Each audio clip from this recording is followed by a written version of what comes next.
हाँ जी अस्सलाम वालेकुम की हाल है गल ठीक हो सब पे ठीक है तो गुड मॉर्निंग सुबह सुबह उठे साढ़े टाइम होया तकरीबन 3:45 ते उठे हैं बाहर निकले हैं एक उस्ताद रही है ना बाजी गल सुनो सुबह सुबह दा टाइम सी ते आदा मैं समोसा खाना सा के चल इधर हेलो समोसा नहीं खाना बदे बड़ो और 4 समोसे नहीं यार पैसे दो नगर रियाद उस्ताद जी नहीं समोसे खवा रहे बहुत गलती कर रहे यार बहुत अगे यार बोतल पियाई ने मेरे पले पैसे कढ़ाए ना बहुत दुख हो चल छाड़ दे बस खा दो बड़ी है बहुत दुख हो रहा है यार इस आदमी ने ना ओए मेरे को आज मैं समोसे लेना पैसे भाई तुसी देने हाँ बटवा बटवा बाजी अपनी आईडी मशीन कट्टा मैं कार्ड मारना विच आला वे साज देखो बटवा विखाण दे ना की तरीका यार बटवा खाली तो हार है बहुत जुल्म हो रहा है यार मौलवी को यार समोसे खवा नहीं नहीं भाई ये अल्लाह दी कसम पबजी ते कोन आ जी देखो रोला पै गया दूजा ना पै कोई ये जुल्म हो रहा है मौलवी अज व्लॉगिंग शुरू कर दी है ना ते मौलवी को समोसे खाने ना अज असी चलिए यार आहो यार इधर वो फड़ ले ओ है कोई ऐन मौलवी ऐना नहीं यार मौलवी साहब दस्या जा वेखो मौलवी साहब ने साडे समोसे इन्हां कोल लैण असीं आए हैं मौलवी साहब नहीं यार समोसे खत्म हो गए खली वली कराओ असीं रूम च जा रहे हैं बहुत अफसोस लगा बहुत लगा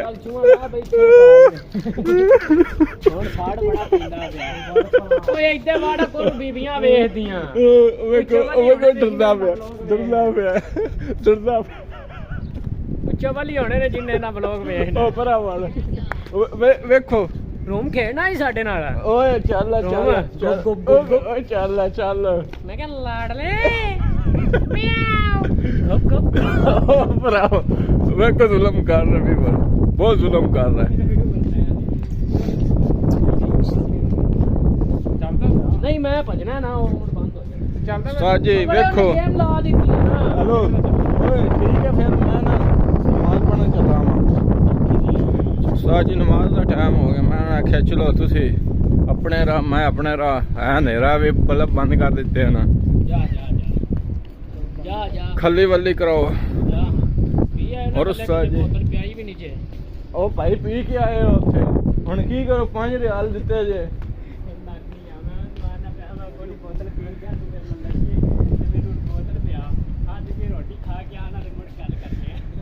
आज बहुत जुल्म किया इन्होंने मैं नमाज पढ़न चला मैं यार उस्ताद जी हेलो उत्थे तो मैं नमाज शुरू हो गई उत्थे तो मैं जाना तुहाडे नाल मैं कच्छा पाया मेरा शर्ट पाई नमाज होनी कोई आंदे तो मैं अपना दूजा राह अख्तियार कर लेना मैं तुहाडे डर गया मैं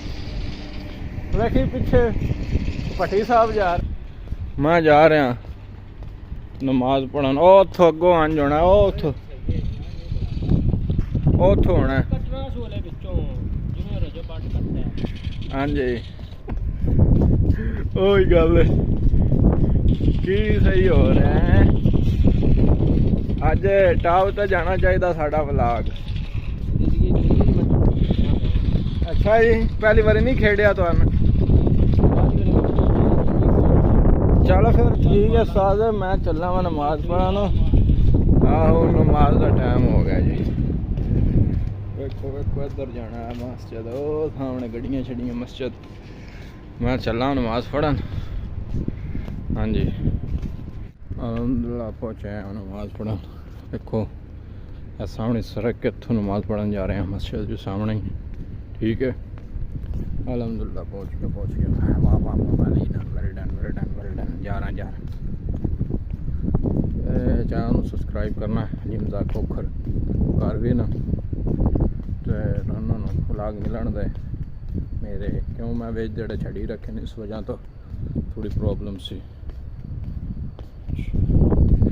मस्जिद आ गई। अल्हम्दुलिल्लाह फजर टाइम ठीक है। यह मस्जिद है, आदमी सारे नमाज वास्ते जा रहे हैं कहते वारी वारी फजर का टाइम है जी। जमात हो गई है, देखो असी भी वज़ू करते हैं फिर ठीक है।